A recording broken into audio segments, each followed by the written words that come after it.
Hello friends, very good afternoon. कैसे हैं आप सब? होप आप सब अच्छे होंगे। जैसा कि आप लोगों को पता है, ये हमारी मैक्रो इकोनॉमिक्स की सीरीज़ चल रही है, जिसमें आज हम अपना नेक्स्ट टॉपिक पढ़ेंगे, लिमिटेशंस ऑफ मैक्रो इकोनॉमिक्स। जैसे सबकी अच्छाइयाँ होती हैं तो उसके कुछ लिमिटेशंस भी होते हैं। लेकिन टॉपिक स्टार्ट करने से पहले मैं आपको एक छोटी सी इन्फॉर्मेशन देना चाहूँगी कि अगर आपको इस सब्जेक्ट या किसी भी सब्जेक्ट के नोट्स परचेज़ करने हो तो आप मेरा डिस्क्रिप्शन बॉक्स चेक कर सकते हैं।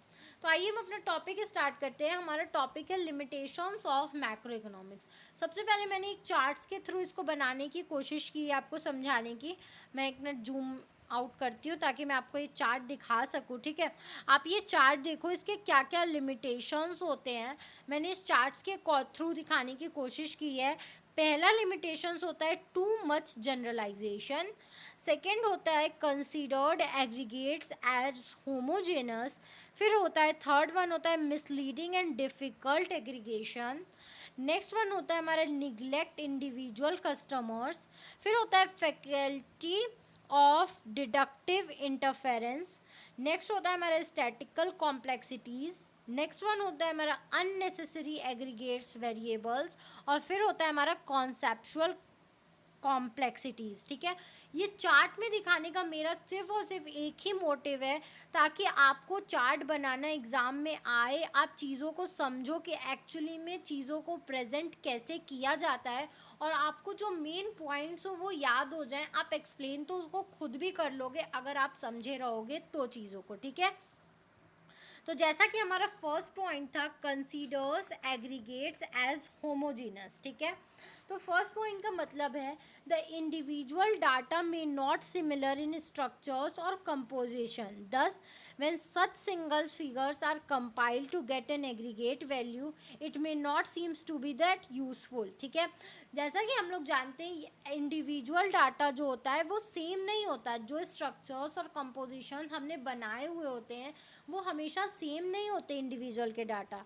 तो जब आप एक सिंगल्स फिगर्स में चीज़ों को, जब आप सिंगल सिंगल इंडिविजुअल्स को कंपाइल्ड करते हो तो वो हो सकता है कि जो एग्रीगेट वैल्यू आए वो सही ना हो। ठीक है, वो चीज़ों से मैच ना करे और यूज़फुल ना हो। ठीक है, नेक्स्ट वन है हमारा misleading.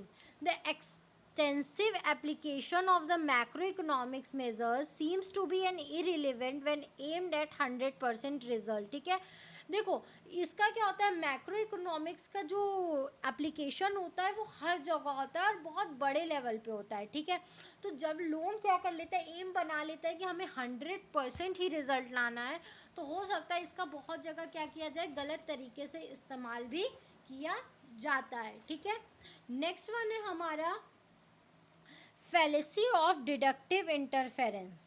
Macroeconomic functions on aggregate values, but the interpretation of the individual activities may lose not be the same as compared to the conclusion draws on the mass level। ठीक है, देखो macro economics क्या करता है, हमेशा aggregate value निकालता है, मतलब पूरे की वैल्यू निकालता है।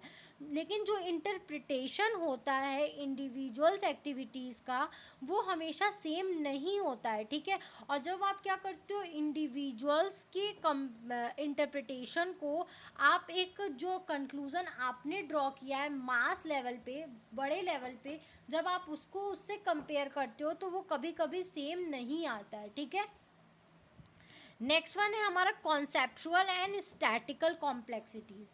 When the individual data have different units its aggregation becomes orders and holds no significance. ठीक है, जब इंडिविजुअल्स के डाटा अलग अलग यूनिट्स में हो, ठीक है, हर इंडिविजुअल का अलग यूनिट हो, जब आप उसको एग्रीगेट से मिलाते हो तो बहुत बार ऐसा होता है उसकी कोई वैल्यू नहीं रह जाती, बिकॉज वो गलत आता है। ठीक है, फिर होता है हमारा unnecessary aggregates variable. When the individual elements need to be examined separately the aggregate values can not be use for the purpose. ठीक है, जहाँ पे आपको ज़रूरत होती है कि आपको सिर्फ इंडिविजुअल की ही ज़रूरत है, तो वहाँ पे जो आपने एग्रीगेट वैल्यू निकाली है वो आपका कोई भी काम नहीं आता है। ठीक है, नेक्स्ट वन है हमारा neglects individual customers. The concept of macroeconomy overlooks the importance of an individual unit or consumer since the fundamental is to make use of the aggregates. ठीक है, जो मैक्रो इकोनॉमिक्स का कॉन्सेप्ट है वो बहुत बार क्या होता है, एक इंडिविजुअल यूनिट पे लोगों को क्या ज़रूरत है, एक इंडिविजुअल की क्या डिमांड है, उनको क्या कर देता है, उससे कभी उसको कोई मतलब नहीं होता। तो कभी कभी क्या होता है, ये इंडिविजुअल की क्या डिमांड है, क्या चाहते हैं, उनको क्या कर देता है, इस निगलेक्ट कर देता है, मतलब हटा देता है साइड में। Too much generalization to conclusion derived from the aggregation of the data is generally taken to be true for all the individual। ठीक है, जो भी आप एक मास या एक बड़े पैमाने पे या पूरे एग्रीगेट से कंक्लूजन निकालते हो, वो आप हर इंडिविजुअल्स के लिए उसको सेम मान लेते हो। बहुत बार वो सेम नहीं होता, बहुत बार क्या, जो आप एक मैक्रो इकोनॉमिक्स में आप जो टोटल का कुछ भी अगर निकालते हो तो वो इंडिविजुअल्स के लिए सेम नहीं होता।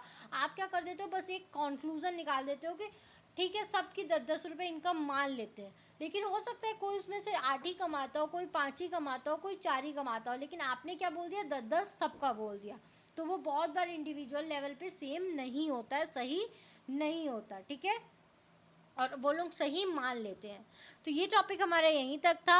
आई होप आपको ये टॉपिक समझ में आया होगा। अगर फिर भी आपको कहीं भी कोई भी प्रॉब्लम है तो आप मुझे कमेंट सेक्शन में कमेंट करके पूछ सकते हैं। Thank you very much for watching my video and do like, subscribe and share my channel. आपको इस सब्जेक्ट या किसी भी सब्जेक्ट के नोट्स परचेज करने हो तो आप मेरा डिस्क्रिप्शन बॉक्स चेक कर सकते हैं। Thank you.